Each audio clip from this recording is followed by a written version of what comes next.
What you're seeing right now in the Strait of Hormuz isn't just a naval standoff. It's the death of the old rules of engagement. For decades, we've talked about red lines in the Middle East as if they were suggestions. On April 19th, at precisely 6 o'clock local time, the U.S. Navy didn't just draw a new line, they blew a hole through the old one.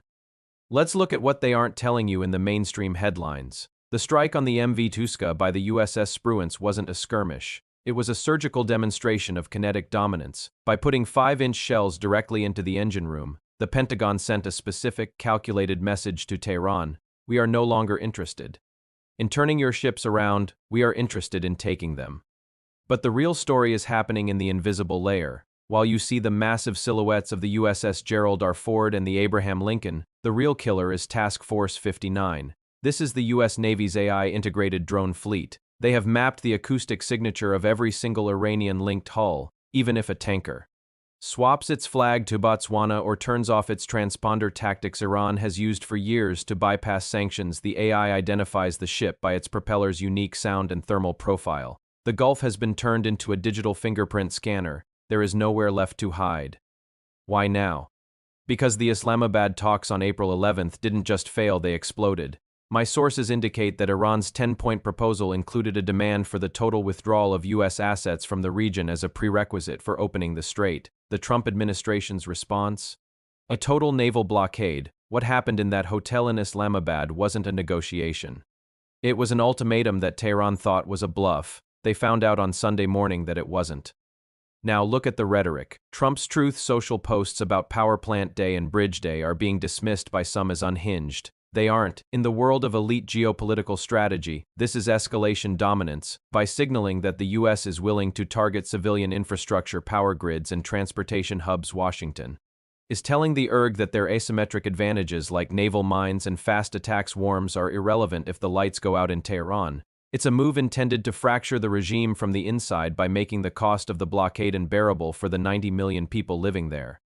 We are looking at a controlled heart attack of the Iranian state. 90% of their economy relies on that water. If the U.S. maintains this zero-drop policy on oil exports, the Iranian rial doesn't just devalue, it vanishes. But as we move into part 2, we have to ask, what happens when a cornered regime has nothing left to lose? If you think this conflict is contained to the Persian Gulf, you're missing the forest for the trees. This is now a global maritime hunt. The seizure of the M or TD Fani in the Bay of Bengal thousands of miles away from Hormuz proves that the Pentagon has activated a global interdiction protocol. Here is the domino effect no one wants to talk about. China. Beijing is the primary customer for that ghost oil. By seizing these ships in the Indo-Pacific, the U.S. is effectively secondary sanctioning China's energy supply without ever firing a shot at a Chinese vessel. It's a masterclass in strategic leverage. If China can't protect its energy lifelines in the Indian Ocean, their Belt and Road ambitions in the Middle East are effectively dead on arrival. But don't think for a second that Tehran is just going to sit back. Their counter-strategy is what analysts call the dirty war. We are talking about an inventory of over 5,000 naval mines, many of them smart-triggered. Iran's goal isn't to win a naval battle. It's to make the Strait of Hormuz so dangerous that insurance premiums for any vessel, not just Iranian ones, skyrocket to $190 or $200 a barrel. They want to hold the global economy hostage.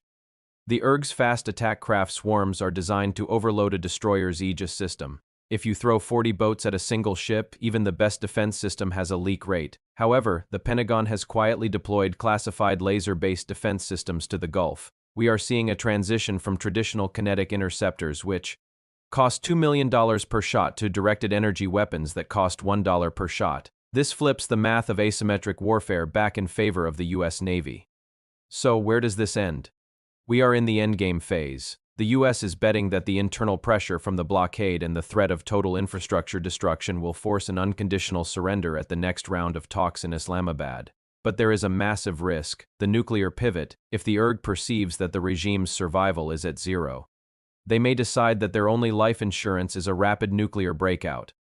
The next 48 hours are the most dangerous we've seen in decades. As Trump's My Way signal suggests, the U.S. is prepared to go the distance alone if necessary. The blockade is set. The targets are painted. The world is just waiting to see if Tehran blinks, or if the bridge day becomes a reality.